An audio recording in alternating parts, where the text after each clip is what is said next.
Mambo vipi kijana mwenzangu wa Tanzania na wabunifu wote kwa ujumla? Mamlaka ya Mapato Tanzania imekuja na mchongo huu ni wa kuwasilisha wazo bunifu ambalo linaweza kuboresha huduma za kikodi nchini Tanzania. Kwanza jua unawezaje kutuma wazo lako. Unaweza kutuma wazo lako kupitia tovuti ya TRA ambayo ni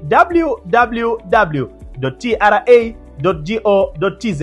Alafu unashuka chini unakwenda kwenye kipengele kilichoandikwa Innovation Portal. Utaingia hapo na kuwasilisha wazo lako. Na zawadi ni kemkem kwa wale ambao watafanikiwa mawazo yao kupita katika kamati ya tathmini. Wapo ambao watakuwa ni mshindi wa kwanza. Kumbuka huyu anakuwa ni mmoja tu na zawadi yake ni kitita cha shilingi milioni 50. Nafasi ya pili itakuwa na washindi wawili ambao wote watazawadiwa kiasi cha shilingi milioni 30 za Kitanzania. Je, unajiuliza kuhusu watatu? Huku nako washindi ni wawili, nao watazawadiwa kitita cha shilingi milioni 20 kwa kila mmoja.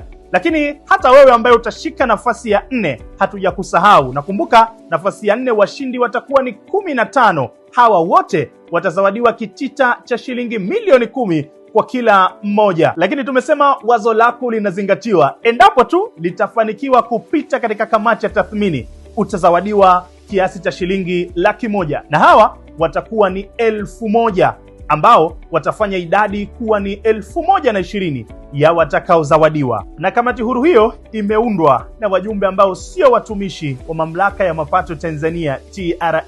Na hivi ndivyo vigezo vitakavyokuweka katika nafasi ya kushinda.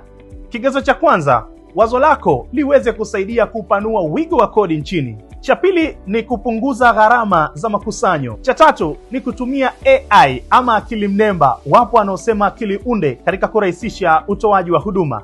Kigezo cha 4, wazo lako liweze kutatua migogoro ya kikodi kwa haraka. Kigezo cha 5 ni kuimarisha huduma za kikodi kidigitali zaidi.